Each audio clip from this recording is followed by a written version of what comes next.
Hello, welcome back to Silver Thread Sewing. I'm Diane. This is Friday Sews. So I hope everyone's had a good week, and I hope you got to do something interesting and fun at some point. I'm a little tired myself. I've been busy, but I didn't do a lot of sewing, but I've been in my sewing room a lot. So I've got a few things to show you. And I didn't realize that I looked like something the cat dragged in until just now. I came downstairs to do this, and I noticed that this is the sagebrush top that I'm always yammering on about. And I noticed that the ruffle, I hadn't ironed it, and I noticed that the ruffle was like that. It was down over here and stuck straight up over here. So I grabbed out my sleeve roll and turned my little craft iron on, and I stuck the sleeve roll under my ruffle and just kind of steamed it down a little bit so it wouldn't look quite so disheveled. But it'll be fine, it'll be fine. So I had noticed the other day that my iron board cover was starting to look really ratty and dirty and dingy, and I'm always marking on it and getting stuff spilled on it. And so I had some fabric that I've had for years, and I didn't really know. I think I know it's cotton. Well, I say I know. Let me just show you, and maybe you'll know. It doesn't say cotton, but it says Rustic Life and Authentic Waverly Screen Print, and that's the selvage. And it recommends dry cleaning. So I was thinking linen, but it's really pretty. It looks old to me. It looks like something old. Maybe you can see that. See the ladies in their hats and dresses, and maybe like a picnic day or something. But I had a pretty good little chunk of that fabric, and I knew that I wanted to make an ironing board cover. Say that 3 times fast. So what I did, I just draped it over my ironing board and cut out a rectangle. I cut it out about probably 3.5 inches wider than the ironing board and about the same in length. And then I took a friction pin and just marked out the edge of my ironing board so I'd know exactly how to get it centered and all that. So I took to the iron, after I trimmed it down, I made sure I left an even amount on all sides and all around. And I took it to the iron and just turned it over 1/2 inch and then another 1/2 inch, and left an opening, sewed that, and left an opening and ran elastic through it. So it was real simple to make. It didn't take long at all, and it looks really better. It looks good to me. I'm happy with it. So I'll put a picture of that in. But I've covered it before, and I've used, it had the little thin cover that come on it, but it was really thin. And it's one of the wider ironing boards. So I had made one cover for it, but I got it about too small. And then it was getting really ratty. So I thought, well, it's time for a little cleanup and a little update. And I also had an old tablecloth, and it was a really pretty red. And of course, red's my color. So I just made a little chair cover for the back and the bottom part of an old office chair that I use in here. It's vinyl, and it was starting to crack and look bad. So after I got it draped over and pinned, I took it off and sewed around the rounded part of the chair, just outside those pins so it wouldn't be real tight, and left the bottom squared off. And then I hemmed that about 1/2 inch and then turned that in another 1/2 inch and put elastic through it. I left it wide enough to go over the widest part of the chair. And then after I got it on, I just pulled the elastic tight and tied it. And that way, when I want to change it, all I'll have to do is untie the elastic if I want to wash it, or if the elastic were to degrade or break or something. It won't be a big deal to add another piece. And then the bottom, I just did the same thing with a single layer and just pull the elastic tight. And I'm real happy with it. It's kind of slick, so I might not be able to hang on. I may sit down and just keep on sliding. I'm not sure, but it looks better, and I'm happy with it. I had a couple questions. One was about the little sunbonnet that hangs on the back of my door usually. So I took it down, and I was going to show it to you in a little more detail. It's just like the little Prairie girls would wear, and like the ladies used to wear way back when. there was a friend of mine was going to like an old timer day at her church, and she needed a bonnet. So I found a free pattern somewhere, and this was the first one that I made. And it, I guess, is a child size. It's got elastic right in the back, and then it ties, and it has a little brim, and I put interfacing right there, and then it's gathered. It's really cute, but it was too small for her. So I had to enlarge the pattern some, and I made her one, and she wore it and liked it. But I've never found anything else to do with this one, and you know, it's not really something that people wear unless they're in some sort of a, you know, play or something. But maybe I'll find a use for it sometime. But it's a really cute, and it ties with these ties. And it's just a cotton, just a plain little calico that I had from something. Didn't take much fabric and didn't take much time. And I had another question about my, from my sewing room tour.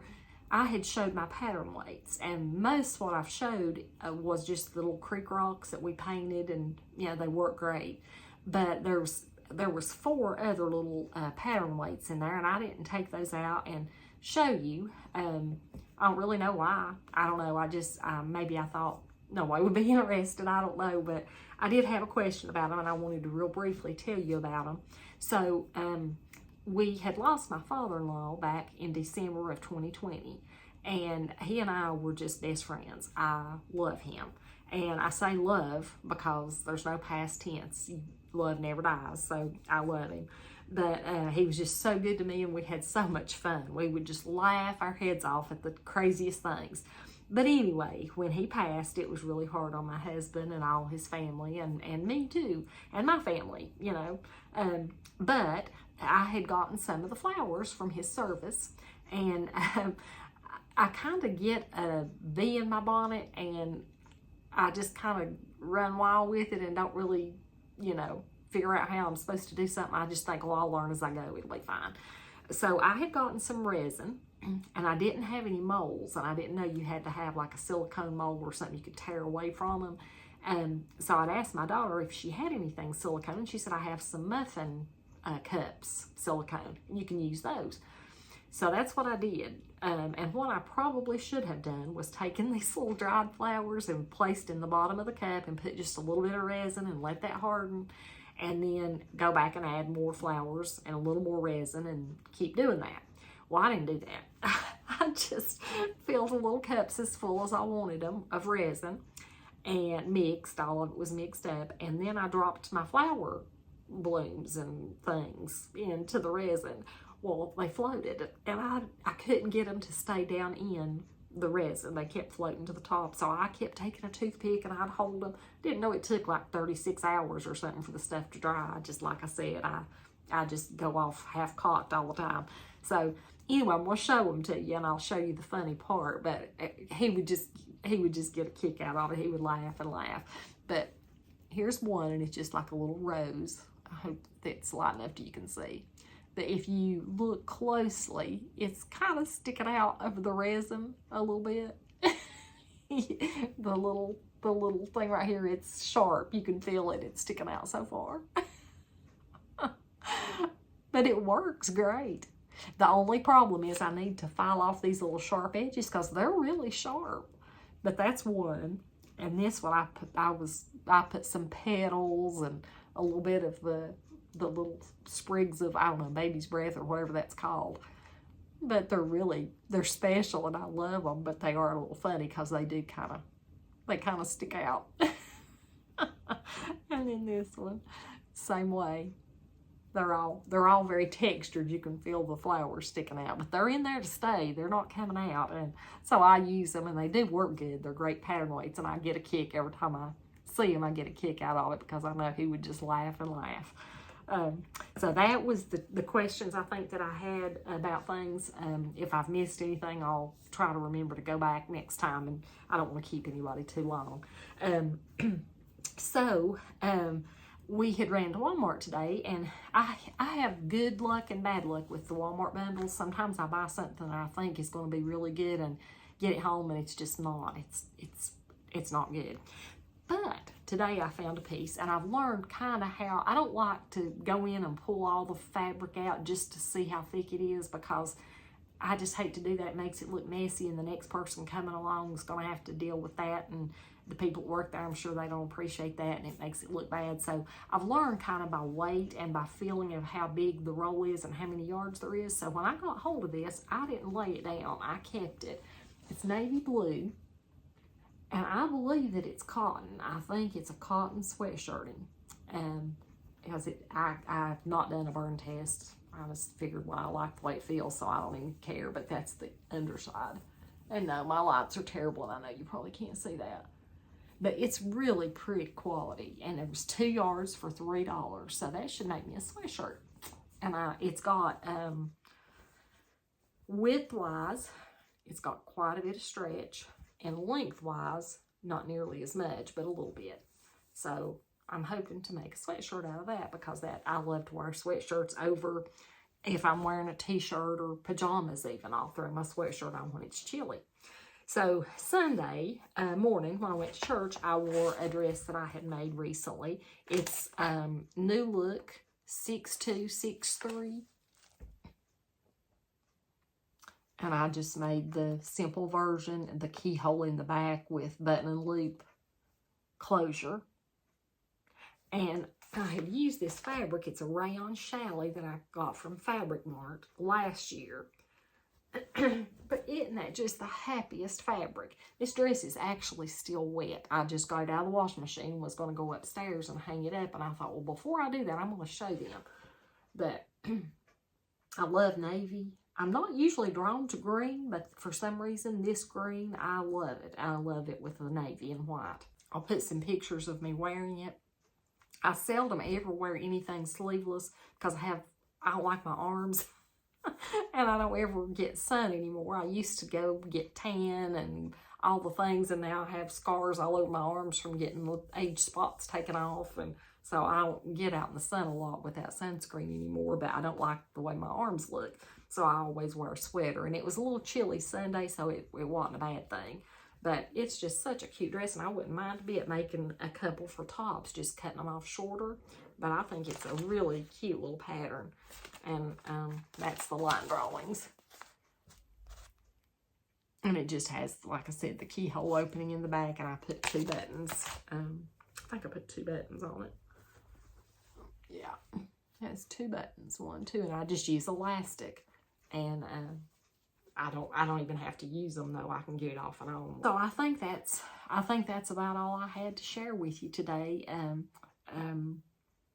I've been busy, like I said. I've started a little bit of spring cleaning. I've started sorting out things and I always tell my husband I have to clean house before I can clean house.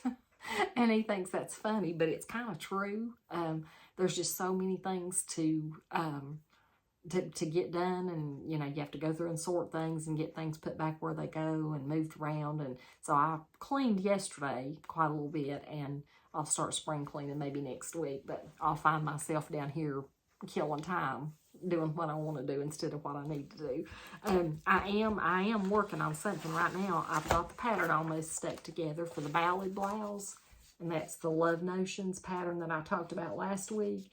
And I plan to make the short sleeve version, I think.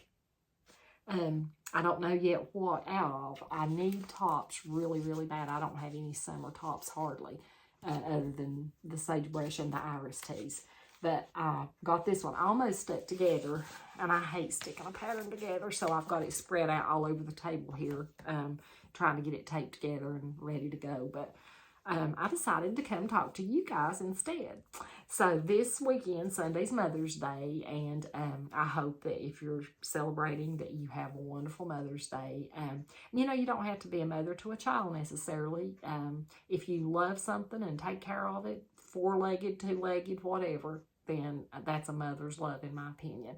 So I know I'm grateful for the love I had for my mother and still have for her and from her, because love never dies. So I missed her, but my dad is doing a little bit better, and thank you for everyone who asked about him and commented, and for those that have been praying for him and thinking about him.